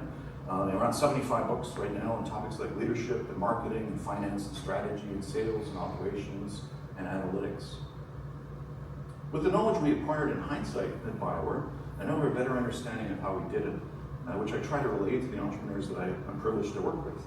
To provide clarity and focus to our teams to help them to succeed, a great way to start, the way we started, was by providing clear and consistent core values. I think this is one of the most enduring attributes of good leaders. Clarity in what you consider important and why, and perhaps even more important as a corollary to that is what you don't consider important and why. We consider this one of the most important onboarding steps for our team at BioWare, for new employees. If your team understands your core values, they're more likely to make good decisions that are aligned with those core values independently. At BioWare, we identified 3 key stakeholders, each equal in priority. The first was our fans, our consumers who kept us in business. We characterized this as quality in our products. This is for the people who bought our products, bought our games. The second equally important key stakeholder was our employees, our team. We characterize this as quality in our workplace. So our employees thought of it as not just a job, but a career where they could grow and advance and be rewarded, and they felt like it was a place they wanted to stay for their whole career. The third equally important key stakeholder was our investors, including our employees, because the only investors we had were Greg and myself initially, and then every employee was part of our stock option plan without exception. So that was basically the ownership of the company before we had private equity investment. Entrepreneurship was for our investors and for our shareholders, thinking not just short-term, but long-term, thinking as owners to ensure BioWare will be around for years to come with great employees making great games for our loyal fans. Together, these helped us to shape and create a balanced, sustainable business around for the long term. The sweet spot's in the center, dedicated to our mission and a vision. These stakeholders align with our core values, quality in our products, quality in our workplace and entrepreneurship, where resources and time, RT, balance against quality and scope. And I'll touch more on that a little bit later, because that was a concept that I kept on asking people to put up their hand, and you'll see why that was important if they didn't see them in balance. We also added core values of humility and integrity, representing being honest with yourself and with those around you, so the internal and external versions of being honest.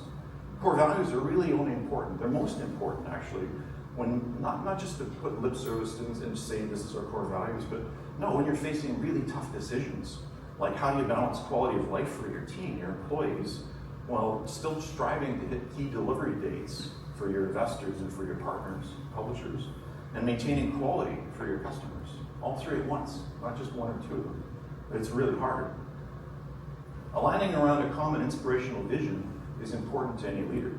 We continually evolved our vision at BioWare over the years, and you'll find you have to evolve your vision every so often. I found in the early years, we couldn't quite express the right words were for it, but by looking backwards and forwards and thinking about, how was our team describing our vision, we were able to refine it and improve it.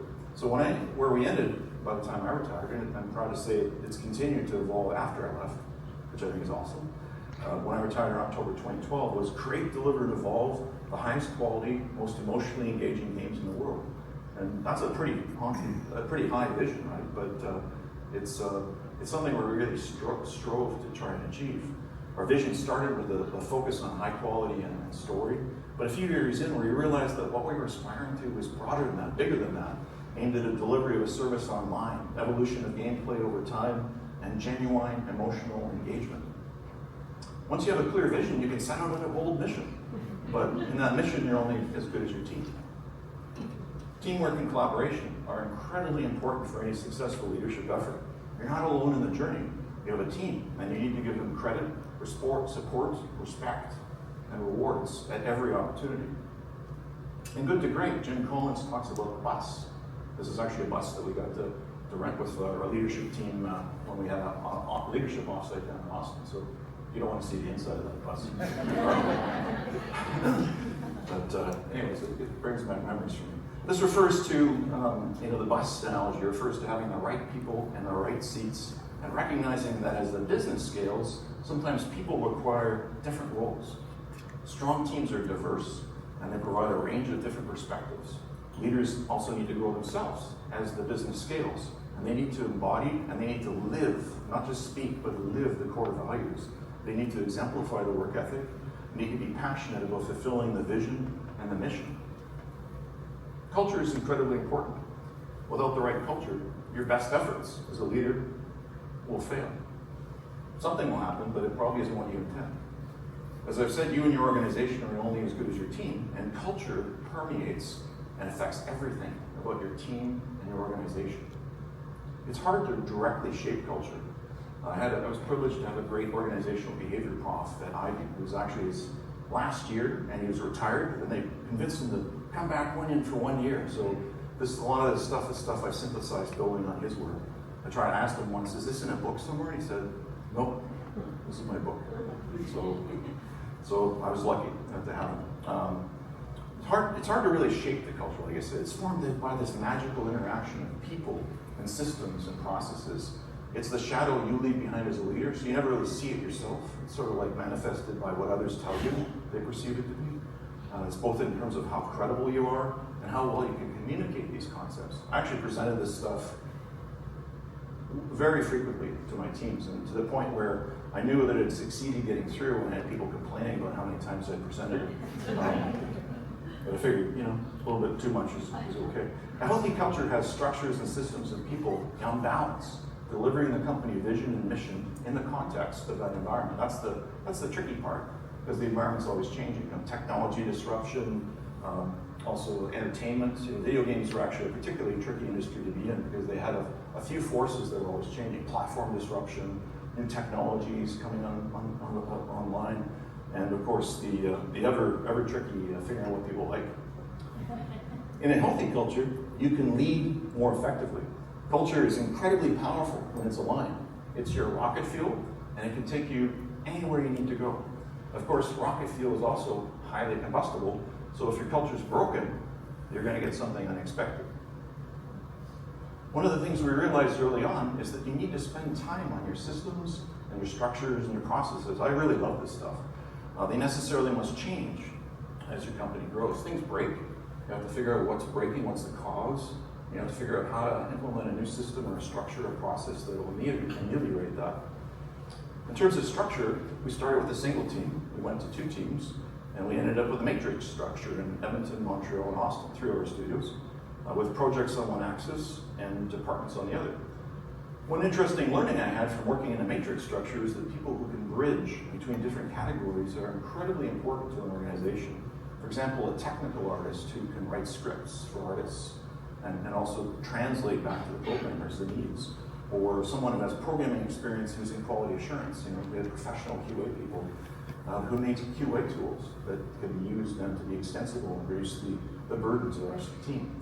There's many more examples. So this is something worth aspiring to, both in your own organizations and in yourselves, frankly. I'm arguably an example of this myself. I'm an ER doc who, what do I know about business? Who started a video game software company, and now I get the privilege of working with these amazing impact, deep tech impact social enterprises, many of them health tech and med tech. By 2009, we were a label within electronic arts, ultimately with 5 business units and 8 locations by 2012. We had about $500 million in US in annual revenues in my division. Our structure was designed to allow us to tackle new markets. At that point, a very different structure, with new distribution, new business models.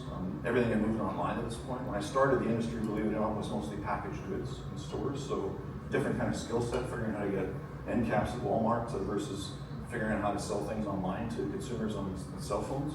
But that was fun.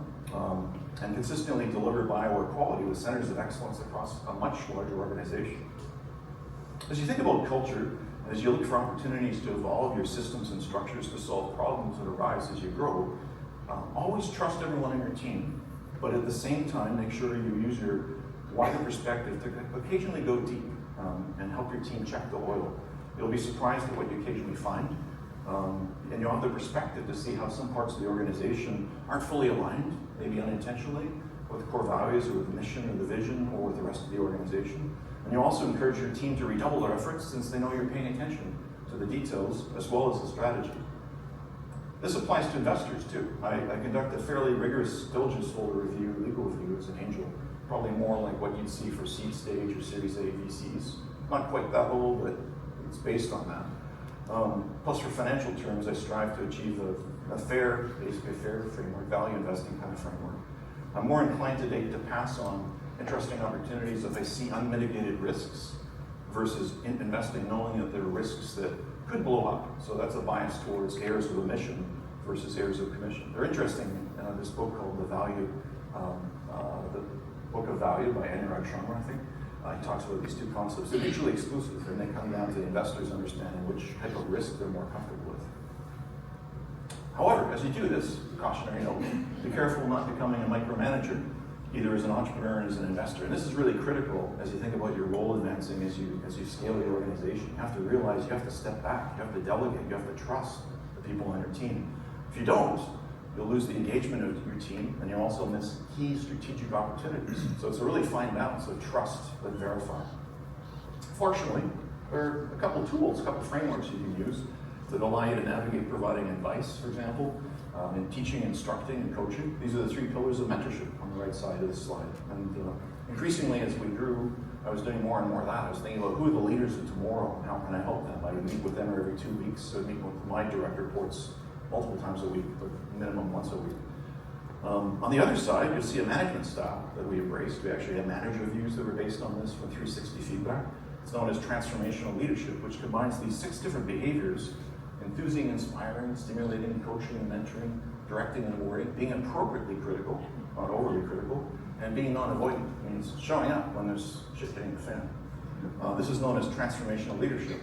And it's balanced, it basically leads to a balanced and sustainable approach to management. If you search transformational leadership, you'll find a lot of information online on that. It's very useful. So why is mentorship important to both entrepreneurs and to investors? This chart from CB Insights, it's an investment research firm that tracks private company valuations and acquisitions, shows how companies typically fail based on an analysis of 101, in this case, companies' startup postmortems. It's possible to mitigate at least some of these factors if entrepreneurs are continually on the lookout for them and have good mentors on the team helping them pattern match and identify potential risks as they grow. Mentors reduce the cost of experimentation and validation of hypotheses for teams they mentor, if they're good mentors, which reduces the entrepreneurial risk of the organization. Risks seem to run in common themes across companies, and these often align with why they fail. I can mention a few I've encountered many times in different categories across different geographies. For example, intellectual property not being adequately protected before its disclosure, technology gaps, the team missing key roles, founder hubris, the company burn rate being too high too early, a red ocean competitive landscape as opposed to a blue ocean, targeting an ocean. Peter Thiel's concepts are the one I was referenced earlier. He has this concept as well. Your beachhead, try and set it in a blue ocean where there aren't a lot of competitors, where you can grow comfortably and then expand to more challenging environments. Or lack of market understanding or marketing capabilities, the product market fit being unclear before teams start to accelerate, or structural issues such as no shareholders agreements or reverse vesting for founders. It's different, US and Canada, they have different approaches to this, but they achieve the similar things, or other legal risks. Sometimes these can and are being mitigated. Other times I've had to outright pass on investments, and that's my error of omission bias, because of known risks which aren't being resolved, or sometimes even being acknowledged by the founders. There's lots of excellent resources out there to help you mitigate the most obvious risks, like not finding product market fit, not identifying your target market and how you expand from there in future, defining your customer personas clearly enough, not expanding from your beachhead to a larger market successfully, not finding the best investors or advisors, mentors, board members to provide coaching and advice, or not developing the right strategies to your business to allow it to expand and thrive. And so there's, again, some excellent resources you can look at to help you mitigate these and other risks companies face. And they're all on my recommended reading list. Accelerators can be helpful here too, like Y Combinator, Techstars, 500 Startups, Alchemist, or the Creative Destruction Lab, which I like. It's free.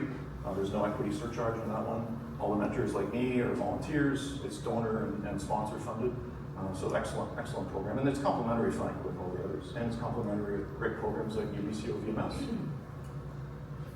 In general, both as an entrepreneur and investor, you need to focus on building a healthy team through active team building practices around recruitment, retention, and engagement. If you don't actively develop your skills when you're part of your team, either from the inside or the outside, you won't be successful either as an entrepreneur or an employee.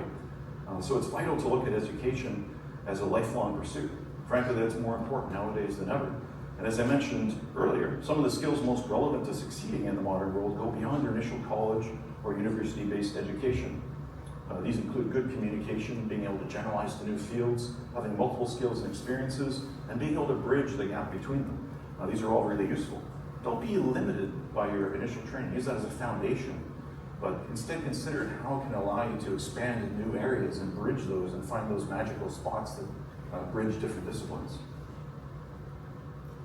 At BioWare, we actively developed our teams, starting with selective hiring and then programs to engage, retain, train, and advance high achievers. I've learned as an investor that a core part of achieving great outcomes, along with some good luck and timing, and achieving great product market fit, is having the right team. And you need to display the strong leadership and clear communication to lead your team forward. So, in terms of systems, incentives are really important to maintain that engagement, which is essential to achieve team goals. And realize that different people are motivated by different incentives. So thinking about the right incentives is important for any organization. This involves two parts. First, you need to define and measure the right things by setting up the right metrics. And here I'm talking about the concept from good to great, the hedgehog, the economic engine, to figure out what your key metrics are. And they're different at different stages of the company as well. I love lean analytics because it talks about how metrics change as an organization scales. If you know what's important to you, you can set up these clear metrics and ways to measure them, and you can set up telemetry around that so you can analyze and continually improve. Once you have the metrics in place, you need to ensure you set up the right incentives personally aligned with what individuals in your team value. Drive and people aware are a couple of good resources on this regard. And realize as you do this, that different people value different things.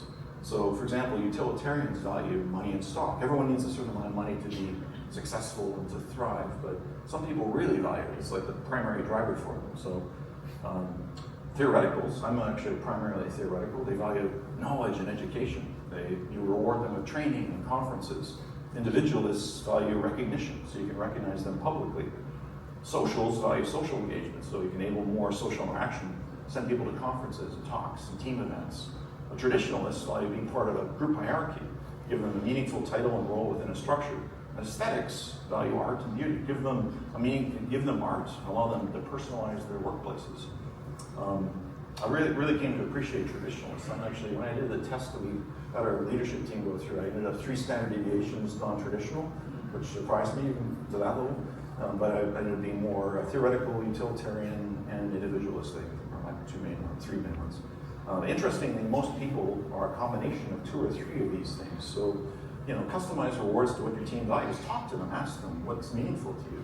They'll tell you, and you can build programs that don't always have a lot of monetary expense beyond the payroll and bonuses, but can be really meaningful to your team. Communication is also critical as you scale. It's how you ensure everyone's aligned on that vision and the mission and the values. It's one of the key processes that helps you successfully scale along with systems and structures. It can be challenging at times. It's hard to be both direct and respectful, especially when things are challenging and tricky. A key part of good communication is actively managing conflicts. Listen carefully to everyone in your team and all your core stakeholders and seek to resolve conflict and integrate your key stakeholders' feedback where it's appropriate.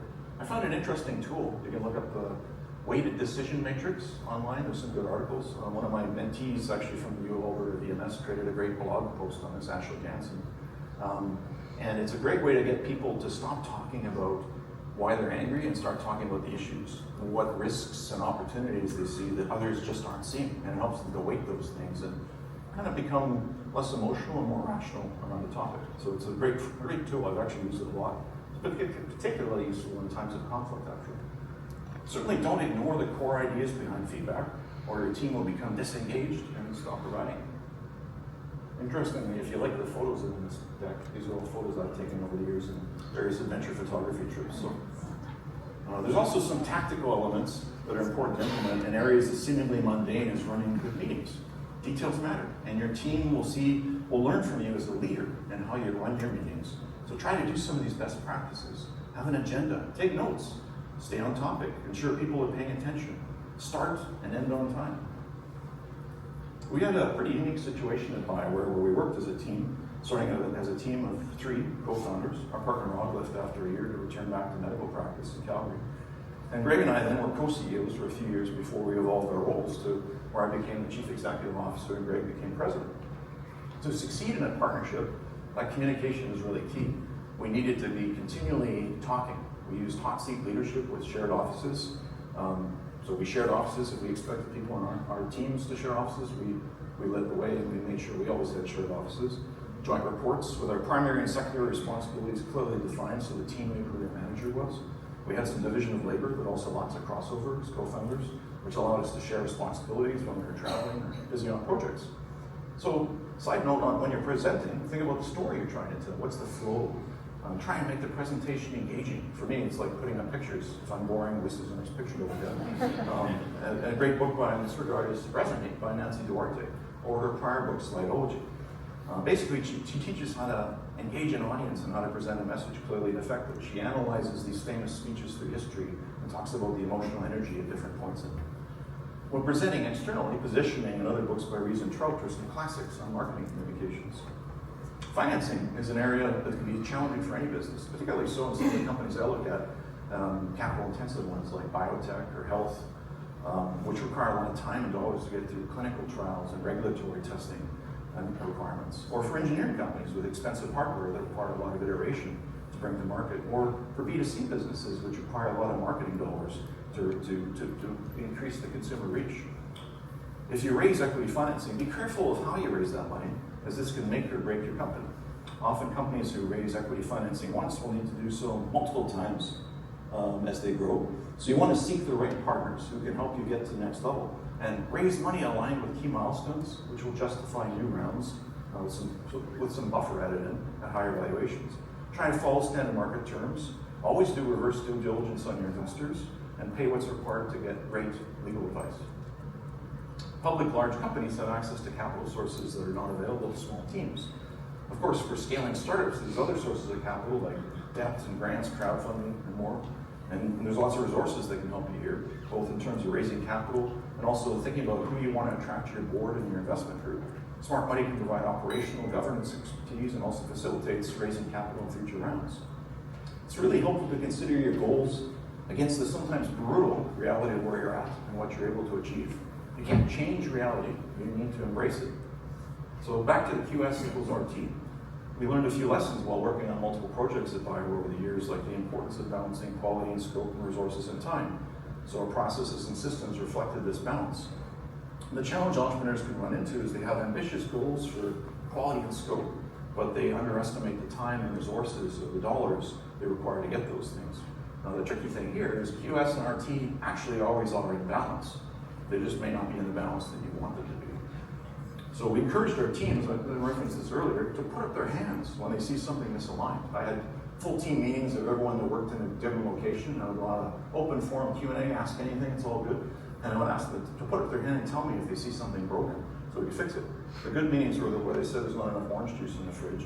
Bad meetings were where they said the project is off the rails, so I had a bunch of both over the years.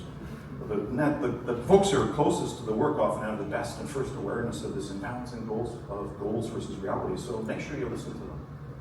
As you consider the gaps in where you're at versus where you aspire to go, you have to be persistent in the face of adversity. Sometimes life can be pretty tough as a leader, and the way forward can be challenging. I found it exceptionally challenging as a new entrepreneur in Edmonton in the 90s, where there weren't a lot of other tech entrepreneurs and certainly no other video game developers at all at that time, regionally that is, and very few mentors I could tap. So I found connecting with peers, finding mentors who could provide advice and support was invaluable. And the good news is that there's more programs like that available now than ever before. So I mentioned a bunch of them, like UBCOD and S locally, or Creative Destruction Lab, and both have no cost teams as they're volunteer driven nonprofits. So seek those kinds of programs out, as well as maybe accelerators, and seek mentorship, and try and surround yourself with good advice. Frankly, you only get it right sometimes on the second or third or the nth try, so it's really critical to not give up, but maintain your focus and persist and learn from your mistakes and try again until you get it right. I like that penguin going downhill there. Sometimes the best path forward is looking where the others are not and taking an entirely different path. So this is something I look for as an investor with the teams I work with.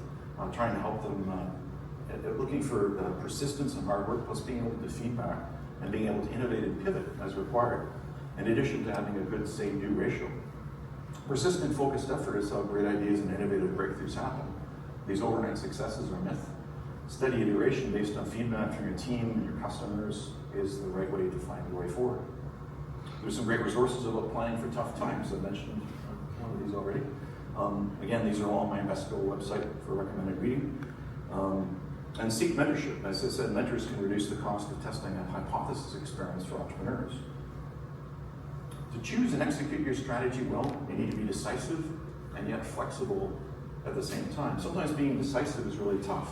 You need to be both firm and also flexible when new data comes in, because the external environment around us can be always challenging. So fortunately, there's a great article on this, which I found I've given to my leaders in my organizations multiple times over the years, from the Harvard Business Review. This article is called The Seasoned Executive's Decision-Making Style. And long and short, if you search Harvard Business Review and Seasoned Executive's Decision-Making Style, down at the PDF will pop up for you high on the list. And it's a really interesting article. I've read it myself multiple times and see how I've had to change my thinking and my behavior aligned with the concepts in that. I'll wrap up with a few good quotes on being decisive that I've found helpful over the years. This being decisive is another critical attribute of being a good leader. These are, again, relevant to both entrepreneurs and investors. Eisenhower talked about preparing for battle. He always felt that plans were useless, but planning is indispensable. So that just shows you the planning process will help you prepare better for when things change in real time. Another one, I was guilty of not following this one for a few years anyways, the Marine confidence interval, 70% solution. If you have 70% of the information, you've done 70% of the analysis, you feel 70% confident, then don't wait, act. Sometimes I was guilty of waiting too long to deal with performance issues of the team. I was trying to deal with them behind the scenes, and really they're causing huge rifts to appear in the team members around them. This last one, Andy Grove's one of my favorite ones, Only the Paranoid Survive. It just references on the importance of being on the lookout for disruption and recognizing this the impact this can have on your decision-making process and your vision and everything else the company does. So I can look back in my first three career chapters and see a common thread, a chronologic journey of lifelong learning, where I've always been striving to work with passionate, smart, hardworking people who share the same values. This model, figuring out your ikigai, what you love, what you're good at, what you can get paid for, what the world needs, may be relevant to all of you as you think about where to go next in your own careers and your life journeys, as you think about what you're passionate about and where you can add value to the world. I'll put it back up if you want. You can search Ikigai on the internet, there's lots of articles about that too. So. With a clear, inspiring vision aligned with your areas of experience and passion, clear communication and the right partners, combined with a great team, plus a lot of hard work and humility and luck, leaders can achieve amazing things. You can and should apply a disciplined approach to entrepreneurial leadership to every organization you're involved in. These concepts apply to any organization you're affiliated with, whether that be for-profit, social enterprise, or non-profit. So best of luck to all you in your future careers, whether you have aspirations to be entrepreneurs, or investors, or entrepreneurs, and feel free to reach out to me on the contact email that's on my website, Threshold Impact. And I would recommend a reading blog there. So I don't know how much time we have left, but we're happy to take questions. The finalists that are in the room right now, we're also going to head into the atrium. The announcement is going to happen on the stairs, so make sure you find a spot where you can see the stairs from. You can also welcome to the first floor and head around the atrium as well for a minute. So we'll head outside for the announcement. Ну все, закончились все речи, и сейчас будут объявлять победителя.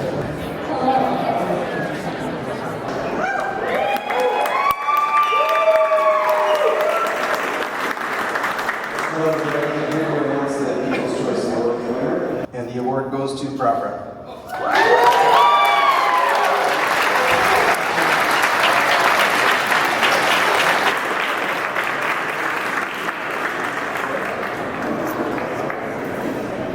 Thanks so much. I think, like I said, reading representation, fantastic group, fantastic experience. It's up there. Definitely go through this.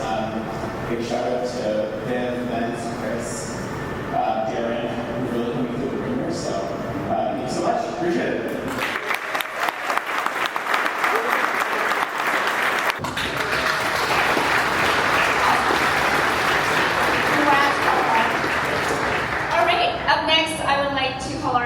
Sponsor, Lawson Landau, Mike McCauley. Mike has been supportive of this program, of our team, of this program since day one. So we will let him come up, say a few words, and then announce the winner of the $195,000 check. All of the angel investors who participated this year in good companies help to continue to drive innovation in our province, in our local community. So thank you to all the angel investors who participated this year.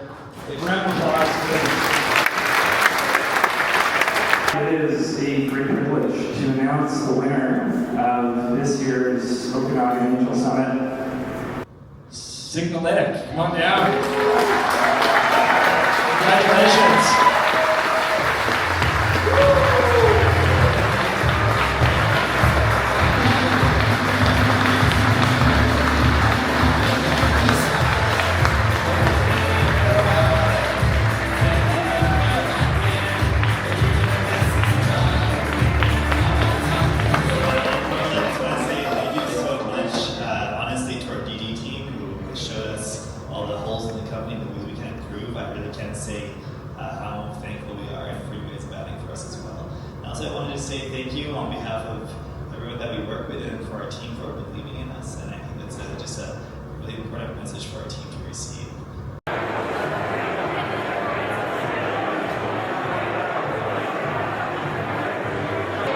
Ну что, Signalytic, я, если честно, вообще не ожидала такого результата, абсолютно. Нам казалось, что канадцы не будут инвестировать во что-то, что не приносит бенефит конкретно на территории Канады и даже Британской Колумбии. Была не права. Я признаю, что я была не права. Скорее всего, что инвестиция в эту компанию пошла из-за того, что у них уже есть market traction, что они уже как бы не начинают с самого начала, то, что у них уже есть проданные контракты, да, и что у них есть уже, это называется market penetration, проникновение на рынок. Но это бы имело смысл, если бы это была инвестиция за акции компании. Но в результате они просто получили чек на что? На добрые дела? Я не знаю, я очень удивлена. Да, я голосовала, знаете, за кого я голосовала? Я заголосовала за того парня, который сделал сигнальные маячки для лыжников. И да, это было, наверное, во многом благодаря тому, что у меня есть ребенок маленький, что я, естественно, параноид абсолютно насчет безопасности своего ребенка. Но тот факт, что этот парень просто забутстрапил с нуля, и то, что ему не нужны деньги для того, чтобы расти, он все равно растет. И если бы я бы инвестировала в него, я бы, естественно, взяла кусочек компании, акции за свою инвестицию, зная точно, что риск вообще минимальный, потому что если он смог добиться того, чего он уже добился, и уже подписал контракты с 2 лыжными курортами, на этот момент, не потратив, считайте, ни копейки, просто он и его партнер вдвоем уже этого добились. Это значит, что если бы я ему дала денег, как бы риск of failure, то есть риск, что компания не выживет, как-то минимален, я бы так сказала. Ну, не знаю. В общем, неоднозначное у меня такое впечатление. Не понимаю я, почему они дали деньги компании, которая работает в Африке, вообще к Канаде не имеет никакого отношения, кроме того, что они питчили здесь. Ну ладно, ну да ладно, нужно их поздравить. Я надеюсь, что вам понравился мой этот небольшой обзор. Okanagan Angel Summit. Напишите мне, если вам понравилось, напишите мне, если вы хотите, чтобы я еще ездила на такие мероприятия и показывала вам инвестиционный климат в Канаде и стартап-тусовку в Канаде, и технологии новые, которые развиваются в Канаде. Ну и ставьте мне лайки.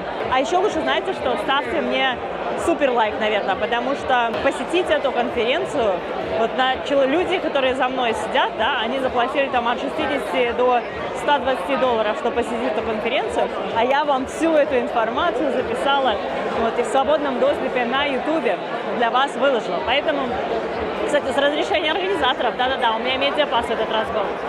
Вот, поэтому, да, ставьте мне супер лайки и поддерживайте мой канал, я буду вам очень-очень признательна. И обязательно пишите комментарии, потому что это то, как алгоритмы YouTube понимают, что вам понравилось это видео, что оно было вам полезно, и это то, как алгоритмы YouTube потом мое видео продвигают. Я буду вам очень-очень признательна. Ну все, люблю, целую. Пойдемте погуляем еще, может, завтра по Келоуне, да?